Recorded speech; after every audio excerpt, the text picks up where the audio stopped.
Welcome to another episode of TMC. It's your host again, Niall Ashley. You can't get rid of me. There have been attempts, but none have yielded born fruit. Today we're joined by the radiant goddess, Shari Chiara. Shari, I mean, you don't need an introduction, but for our audience, for the less initiated, please could you introduce yourself? Hi, I'm Shari Chiara. I'm Niall's friend. That's it. Nothing else. Nothing else? No, I'm just lucky enough to be able to be here. So my day job is I work for IBM and I have responsibility for IBM Z and Linux One Champions, as well as leading our New to Z community. And what a community it is, obviously growing by the year. I mean, some of the people we've got in a kind of community space at the moment are just inspirational people. We could have an exhaustive amount of time just discussing the people, listing them all off one at a time. But I guess sort of we'll start off the traditional way. Shari, what does community mean to you as a community kind of advocate coordinator? Community is when you're looking at the whole. And I'm new to Zed myself, so I've been here about 3 years. And the community itself is what made it easy for me to get started, to ramp up. It is that, people offering to help before you ask. It is that, constant support. And it is the way we all come together to help each other. I mean, for me, that's what I have really seen. It's the common goal, isn't it? Ultimately, yeah. we thrive and we almost fail, risk failing together. So we have to kind of work to one another's strengths and build one another up. Yeah, it's not that level of ego or, well, I can't share with you or I can't tell you because then I won't be as good. It's really about how we all succeed together. Yeah, and I think that's a really valid point. You don't become a champion or become, a sort of supportive community member by dragging other people down. You actually do the opposite by elevating them, by promoting and encouraging them and sort of fostering that community spirit. No, absolutely. So outside of the IBM champion community, maybe in your kind of your personal life, maybe as a hobby or something, are there any other community groups that you are or have ever been a part of? I'm in a lot of women in technology groups. That's really important to me. I've done a lot of work with like Girls Who Code and Black Girls Who Code, back in the U.S., and it is really important to me that you create a mechanism where people can be seen. Yeah. And I think about, like, this wasn't something that I saw when I was growing up. Like, it never would have occurred to me. Like, if I look back to past me, and think about what I'd want to tell myself. Yeah. It's around being open to the opportunities, like, at an indirect path. But I'm glad I've gotten here. And it's lovely that, you sort of community to you is something that's so important. It's not just your job. The fact that you're supporting these kind of, STEM initiatives and you're supporting women in tech, and these are such important kind of philosophies, really. And that to me is a kind of value of yours rather than, as I say, like a kind of a source of income, as it can be for others. And it's, I think that, as you kind of are going through your life, there are, you kind of, I don't want to say move in and out of different communities, but you do in a way if you think about, as a parent, my involvement in schools and the different communities there. I think about like my time working with startups and, being part of those communities, and to a degree I still am. But, it's just knowing that depending on where you are and what it's about, you're going to continue to grow. And you can always return to these communities. So, you may have been, at one point, or there might be a girl who's, in these kind of women in tech teaching kind of classes. She's learning to code, for example. And then one day she comes back and she's teaching the next generation. Oh, absolutely. And I love that. It's almost, the baton has been passed sort of around all sorts of different people, and you end up kind of being the one who then passes the baton back. Oh, absolutely. Because I went from, I'm been around for a little bit, and I went from being the person that was there speaking as like a newer generation about like my point of view on things to, now being in a place where, I'm bringing the next generations along with me, and how am I elevating and showcasing them? And that's it's just so lovely and so valuable because, these subsequent generations, we're here today at this Waves event at Barclays, and, it's all about trainees and students, whether they're sort of graduates or graduating or, hoping to graduate soon. Mm-hmm. And these people who, are sort of all working towards this common goal of, aspiring mainframe kind of enthusiasts. And they're here to learn and we're here to teach. And again, we're sort of fostering that. We're encouraging that. Yeah, and I think what is so really powerful about looking at, the event we're at today with, 100 of our closest friends is, having the variety of students here, having the folks that have moved on and begun their career working for an enterprise company in the mainframe space, right? Whether it's for a client, an ISV, IBM, and it's really incredible because these students are able to be inspired by the people that were just them a few years ago, maybe. Yeah. And also, there's this real bridge between people because, it's easy to say, you're from a competitor bank or a competitor retailer, or your software competes with our software. But people in this industry generally don't think that way. We are all working towards the same sort of common goals. We're working towards, a better community, and a just more positive future. The mainframe to be recognized more publicly, all sorts of little things like that. And we're all in that same boat together. We sink or swim together, sort of thing. Absolutely. I mean, there is a space where competition comes into play, but when I look at what we're doing at unis and what we do around New to Z and what we're doing about, continuing to grow and accelerate the skills of mainframers, it's a place where we're all together. That's so obviously all this sort of talk about community. I think we have touched on it, but, sort of briefly, but maybe in a few specific words or in a few specific sentences, could you maybe specify what to you distinguishes and separates the kind of IBM and the wider mainframe community, the champion community? What separates them from the other community groups you've been a part from? Like, what sets them apart, maybe on a different level or at least maybe elevates them? Not to make it a competition, of course. No, it's being part of the right things. When I came over into the mainframe space, what really had me feel at home was, having worked with a lot of open source community. Yeah. You look at all the different communities under like the Linux Foundation. Yes. And they all, rally around specific technologies that resonate. And it's about them coming together around the technology. And there are places where you don't necessarily, see that, or people's job roles change, or they go from, focusing on like, AI to they're now going to be around IoT to, whatever the next, thing is that they're excited about. But in the mainframe, while people may evolve roles and specialties, it's really all around the same technology, similar to what I've seen, in the open source world. So you just kind of continue to grow. And I think it opens more opportunities for an individual because you see and experience what else is out there. And you're right. That is so important. We're not just sort of So I'm going to take a pause. I want to make sure I phrase this properly. So we're all working towards this, as like you sort of touched on, a common goal, but also these technologies, they kind of all work together.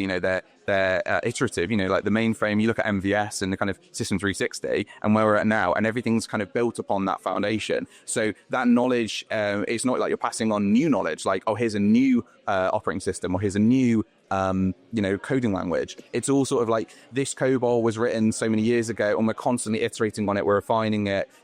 This system, the kind of essentials, the foundations of this operating system are the same. So we need to make sure that everything is backwards compatible. And again, it all flows functionally. And so it's sort of, we're almost like a multi-generational community, really. Oh, absolutely. And, you start to look at the technology and, there's so much innovation, both from a hardware perspective, which then, also impacts us from, the software side. Yes. And it's, to me, it is so incredibly exciting to see all these new, I don't want to say just new, both new technologies and the growth and development and innovation that have, come into some of our favorites. That's it. I mean, you look at the kind of community initiatives as well. Like I'm kind of constantly inspired by the work that Emma Skirgaard does and Henry Kuiper, and people who are sort of developing their own tools, their own sort of utilities, and they're just constantly saying, actually, I can do something here, like I can make something, or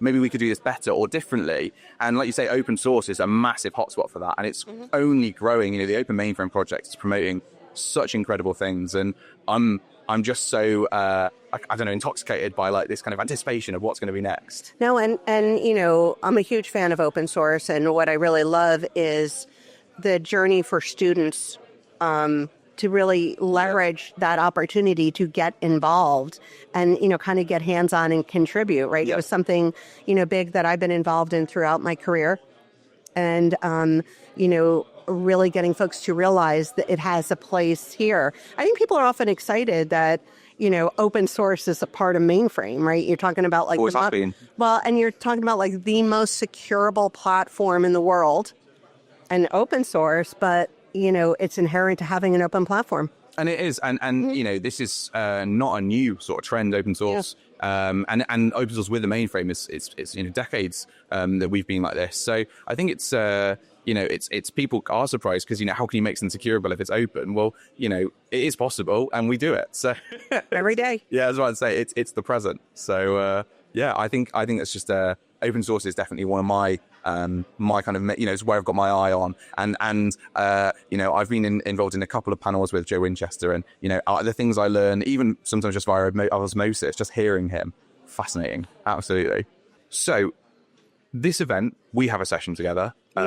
Shameless plug, but we do. It's a legitimate fact. I heard it was going to be the best session of the day. The bar is so high, and it really is. I'm hoping I can only surpass it. But so this session, we're touching on advocacy for kind of aspiring champions, for rising champions. Could you talk a bit about that, and maybe if you have time, give a shout out to any aspiring champions that you kind of say, would say, keep your eye on this person because they're going somewhere. Oh gosh. I think, the biggest thing when we start talking about advocacy is, people understanding it really is something that any and all of us can do. Mm-hmm. And it's really, how are you stepping beyond the role of what you may get paid for and, to contribute back, whether it's speaking at an event, doing a podcast like this. Or doing a podcast at an event. doing a podcast at an event, right? Mentoring. And, there's a place for everything, in advocacy, whether you're a really seasoned professional or even our students that are, doing these things and earning badges. I think, what we've tried to do is make it really easy for people to get started. And I feel like most of the time when I have a conversation with somebody, it's like eye-opening for them to realize, oh, I've already been doing so much advocacy. You just got to log it.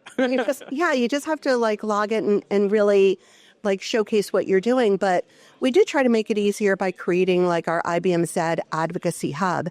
And it's a place where you could come and you can be like, where are there opportunities? You can add your profile and, you can really get started. It's also where you come to claim your badges that recognize what you have delivered. Yes. During that year. And I know we'll talk a bit more about the badges during our session, but you can get your first badge with 2 acts of advocacy. Yeah. Right? They're stackable. And that's two in a year. That's a very, very viable. That's really, really easy. So. And so, for me personally, I look at people who've already, who maybe are already eligible for that.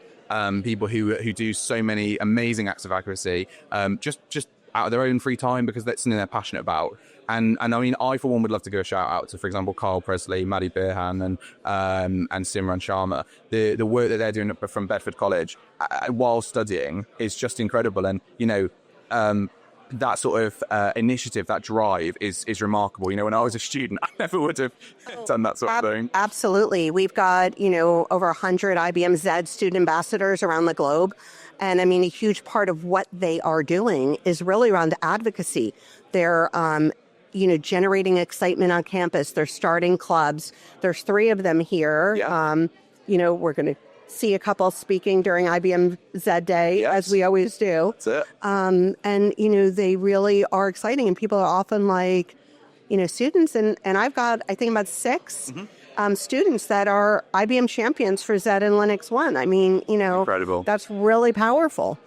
I think that's the important thing is that, it's not about, and the reason we sort of say new to Z, and obviously it's all relative, when do you stop being new? But the idea with new to Z is that it isn't about age, and it's not about what stage you're at in your life. You can have had, children and settled down and you could even be a retiree. It doesn't mean you can't be a champion or a sort of influential advocate. And the same with students. You can be really young. You can be, sort of in the middle of your exams and still be like, I'm going to try some things, and it'll work towards that goal. And it's recognizing that there's no single path to becoming a mainframer. Yes. And to being an advocate for the mainframe. I know I know I don't look, pretty new to anything, but I am. Forever 21. Yeah, forever 21. But I'm new to Z. I've been here about 3 years. I ride with the Z16. Yeah. And, I often am like, what took me so long to get here?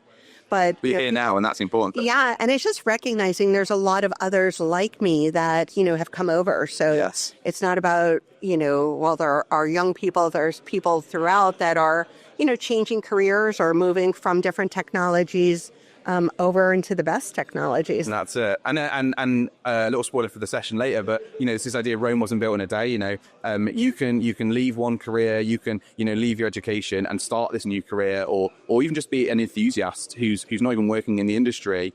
Or indirectly, and yet you can still achieve amazing things. And I think that's so important. No, it is. And I often, come across people and, I have conversations and I see what they're doing in the community. And I'm like, gosh, why aren't they a champion yet?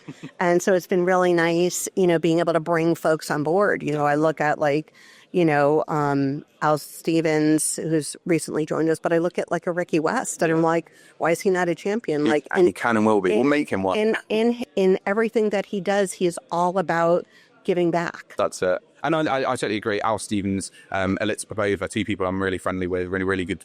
Yeah, they're both champions. Both new champions this year. I'm so proud of them. And actually, if I look at Elitz, I had gotten connected with her at GSUK in 2023, and she wanted to be a champion. Yeah. And it was something she worked really hard on. She worked to do advocacy.